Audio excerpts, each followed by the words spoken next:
तो आज हम भगवद गीता के chapter 10 the opulence of the absolute के श्लोक 12 to 13 क्लब किया हुआ एक श्लोक है, उसको हम कवर करेंगे। रोज की तरह पहले मैं संस्कृत में श्लोक को पढ़ूंगी, उसके इंग्लिश ट्रांसलेशन को देखेंगे और मीनिंग को समझेंगे।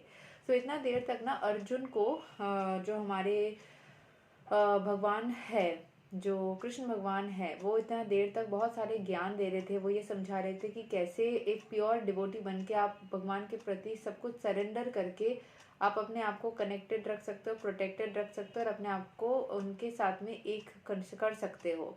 अभी अर्जुन को ये सब 11 श्लोक तक उसने चुपचाप सुना। अभी अर्जुन को कुछ सुनना है, कुछ क्वेश्चंस है। तो अर्जुन यहाँ पे 12th and 13th श्लोक में कुछ बताएगा। हम देखेंगे अर्जुन क्या बताने जा रहा है।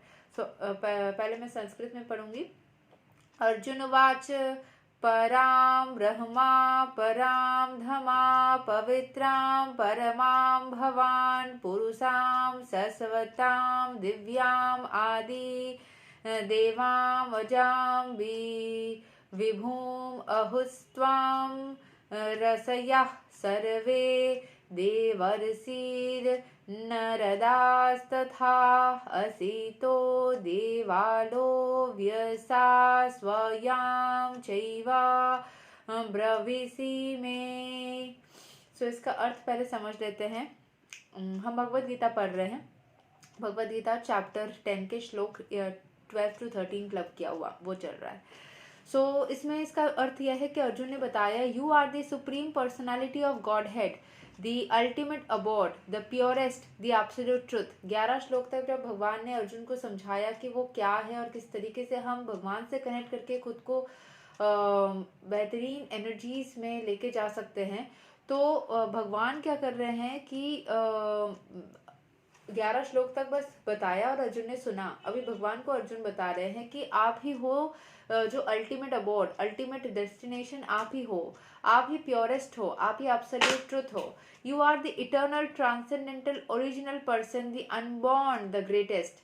All the sages such as Narada, Asita, Devala and Vaisya confirmed this truth about you and now you yourself are declaring it to me। तो भगवान को वो बोल रहे हैं कि आपको हर एक इंसान जो होता है वो सभी यही बताते हैं कि हर एक इंसान, हर एक मुनि ऋषि, हर एक आत्मा यही बताते हैं कि आप ही सर्वश्रेष्ठ हो, सर्वोत्तम आप ही हो।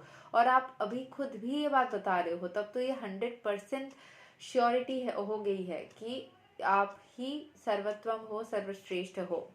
सो यहाँ के एक्सप्लेनेशन को समझ लेते हैं। In these two verses, the Supreme Lord gives a chance to the Mayavadi philosopher, for here it is clear that the Supreme is different from the individual soul। जो Supreme Personality of Godhead है वो individual soul से बिल्कुल अलग है। Arjun, after hearing the essential 4 verses of Bhagavad Gita in this chapter, became completely free from all the doubts and accepted Krishna as the Supreme Personality of Godhead. He at once boldly declares, you are Param Brahma, the Supreme Personality of Godhead. And previously Krishna stated that he is the originator of everything and everyone। तो कृष्ण खुद ही बता रहे हैं ये चीज़ कि वही सर्वत्वम है। तो अर्जुन ने उस चीज़ को समझ करके क्लैरिफाई किया और ये चीज़ उनके दिमाग से, अर्जुन के दिमाग से सब कुछ डाउट्स हट गया और वो बिल्कुल मतलब ही बिकेम आश्वस्त, निश्चिंत हो गए कि ठीक है, जो भगवान श्री कृष्ण है वो सर्वत्वम है as per the Hindu mythology and Hinduism। So every demigod and every human being is dependent on him। Men and demigods out of ignorance think that they are absolute and independent of the Supreme Personality of Godhead। That ignorance is removed perfectly by the discharge of the devotional service। जितना ज़्यादा हम devotional service करते हैं, अगर हमें लगता है कि हम independent हैं, हम सभी अपने से करें। आप सोच लो कि अगर आप इंडिपेंडेंटली जॉब भी करते हो ना, तो जहाँ पे आप काम करते हो उसके ऊपर आप डिपेंडेंट हो कि वो आपको काम पे रखे या ना रखे। जितना भी आपको स्किल्स आए, अगर आप स्किलफुल भी हो, अगर सामने वाला आपको काम पे ना रखे, तो फिर आपके अंदर वो क्वालिटीज़ रहने का भी कोई फ़ायदा नहीं है। तो वो रखेगा नहीं रखेगा वो कुछ हद तक डेस्टिनी है।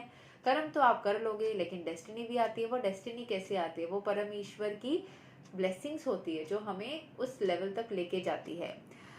So the ignorance is removed perfectly by the discharge of devotional service। This has already been explained in the previous verse by the Lord। Now by his grace, Arjun is accepting him as the supreme truth in concordance with this Vedic injunction।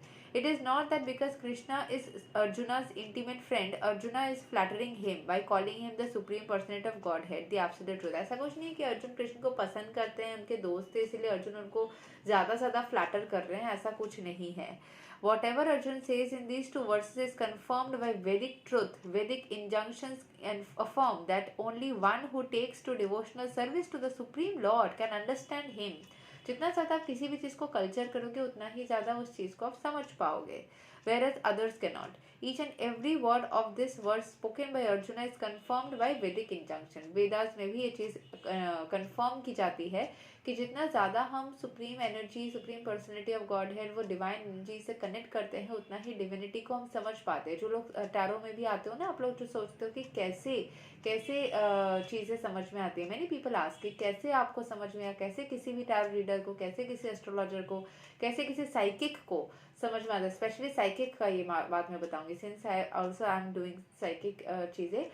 तो psychic जो लोग होते हैं ना, उनको समझ में कैसी आती है, जितना ज़्यादा वो स्पिरिचुअल होते हैं, जितना चैंटिंग करते हैं, जितना ज़्यादा वो अपने साथ में डिवाइन एनर्जीज के साथ में समय बिताते हैं. एक टाइम पे उनको पूरा सबसे डिस्कनेक्ट होकर सिर्फ डिवाइन के साथ कनेक्ट करना होता है, उसी टाइम पे वो कनेक्शन क्रिएट कर पाते हैं. ठीक है. In the Kena Upanishad, it is stated that Supreme Brahman is the rest for everything, and Krishna has already explained that everything is resting on him. The Munkada Upanishad confirms that the Supreme Lord, in whom everything is resting, can be realized by only by those who engage constantly in thinking of him. This constant, जिसके बारे में आप जितना ज़्यादा सोचोगे उसके जैसा बनते चले जाओगे. तो इसीलिए बोला जाता है आप डिवाइन एनर्जीज के बारे में सोचा करो, ताकि आप उसके बारे में ज़्यादा से ज़्यादा सोचते हुए उनके जैसा ही बन जाओ. सो जो उस डिवाइन एनर्जी के बारे में ज़्यादा सोचते हैं वो उन्हीं के जैसा बन जाते हैं. This constant thinking of Krishna is स्मरणम, वन ऑफ द मेथड. स्मरण करना, सोचना. ठीक है. One of the methods of devotional service. It is only by devotional service to Krishna that one can understand his position and get rid of this material body. In the Vedas, the Supreme Lord is accepted as the purest of the pure. One who understands that Krishna is the purest of the pure can become purified from all sinful activities. One cannot be disinfected from sinful act. बहुत सारे लोग होते हैं ना जो कृष्ण भगवान को ही जाके नेगेटिव बोलते रहते हैं कि उन्होंने तो इतनी सारी रिलेशनशिप्स रखी, ये वो. सो जो उस परम ईश्वर के बारे में नेगेटिव चीज़ें बोलते हैं तो वो नेगेटिव चीज़ों को और ज़्यादा अट्रैक्ट कर लेते हैं. One cannot be disinfected from sinful activities unless he surrenders to the Supreme Lord. Arjun's acceptance of Krishna as the Supreme Pure complies with the injunctions of the Vedic literature. This is also confirmed by the great personalities of whom Narada is the chief.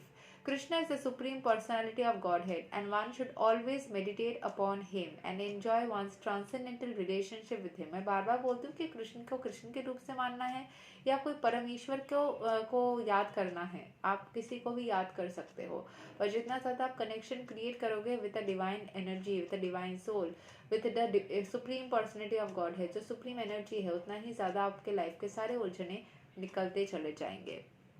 So he is free from bodily needs, birth and death. Not only does Arjun confirm this, but all the Vedic literatures, the Puranas and the histories. In all Vedic literatures, Krishna is thus described, and the Supreme Lord himself also says in the 4th chapter, although I am unborn, I appear on this earth to establish religious principles. He is the supreme origin, he has no cause, for he is the cause of all causes, and everything is emanating from him.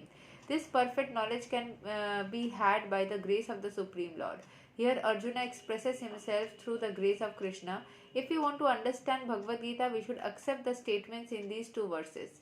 It is called the Parampara system, acceptance of the disciplic succession.